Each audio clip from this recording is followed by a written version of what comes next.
চীনের চালবাজি এখন চীনকেই বিপাকে ফেলছে।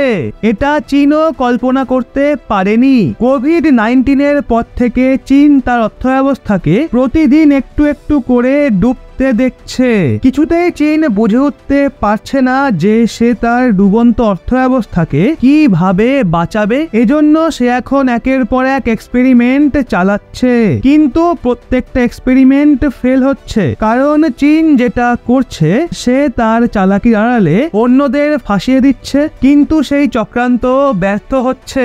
চীন কিছুতেই দমছে না। মারাত্মক চাপ সৃষ্টি করার জন্য সে গরিব বা দেউলিয়া দেশগুলোকে মাথা খারাপ লোন দিচ্ছে। পাকিস্তান এবং মালদ্বীপে পয়সা এমন ভাবে ঢালছে যে মনে হচ্ছে চীন তার আর্থিক অবস্থাকে পুরোপুরি নিজেই বরবাদ করে ফেলবে। কোভিড-19 পর ভারত G20-তে সব থেকে দ্রুত বৃদ্ধিপ্রাপ্ত অর্থ ব্যবস্থার তকমা অর্জন করে ফেলে, কিন্তু প্রি কোভিড টাইমে বিশ্বে সব থেকে দ্রুত বৃদ্ধিপ্রাপ্ত ইকোনমি থাকা চীন এখনো রিকভারির গতি ধরতে হিমশিম খাচ্ছে। সিচুয়েশন এতটাই খারাপের দিকে এগোচ্ছে যে এখন তাকে এর থেকে বাঁচার জন্য মালদ্বীপ এবং পাকিস্তানের মতো ছোট দেশের সহযোগিতা নিতে হচ্ছে। ওই দেশগুলোতে মাথা খারাপ বিনিয়োগ করতে হচ্ছে যাতে চীনকে নিয়ে ম্যাক্সিমাম ইন্টারেস্ট এই দেশগুলো দেখাতে পারে, কিন্তু এখন সেটাও অসম্ভব বলে মনে হচ্ছে। মালদ্বীপে $2 বিলিয়ন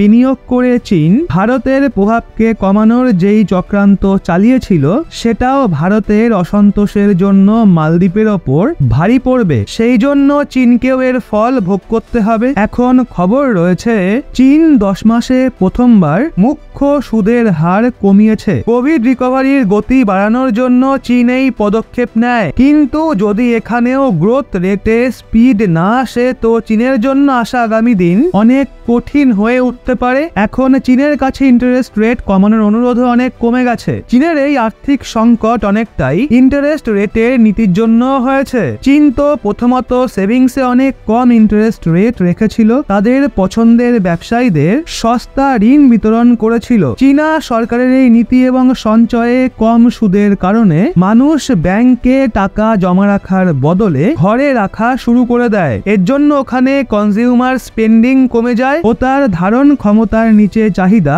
সেখানে উৎপাদনকে প্রভাবিত করতে শুরু করে দেয়। সেই জন্য চীনের অর্থ ব্যবস্থার ওপর খারাপ প্রভাব পড়ে। তাই এখন চীনের অর্থ ব্যবস্থা সংকটের মুখে পড়েছে। চীনে এই সময় বেকারত্বের সংখ্যা রেকর্ড স্তরে পৌঁছে গেছে। ওখানে বিদেশি বিনিয়োগ অনবরত কমছে। বিশ্বের বেশিরভাগ দেশের ভরসা চীনের থেকে উঠে যাচ্ছে।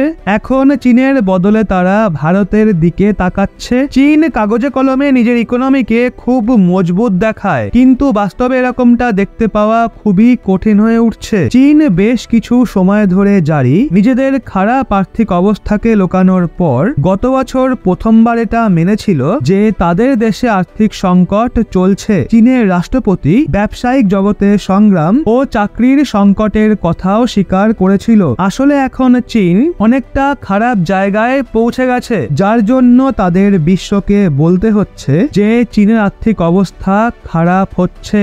তো বন্ধুরা, বাকি এই বিষয়ে আপনাদের কি মনে হয় নিচে কমেন্টে অবশ্যই জানান। আর এরকমই লেটেস্ট ইনফরমেটিভ ভিডিও পেতে চোখ রাখুন রহস্য বাংলার পর্দায়।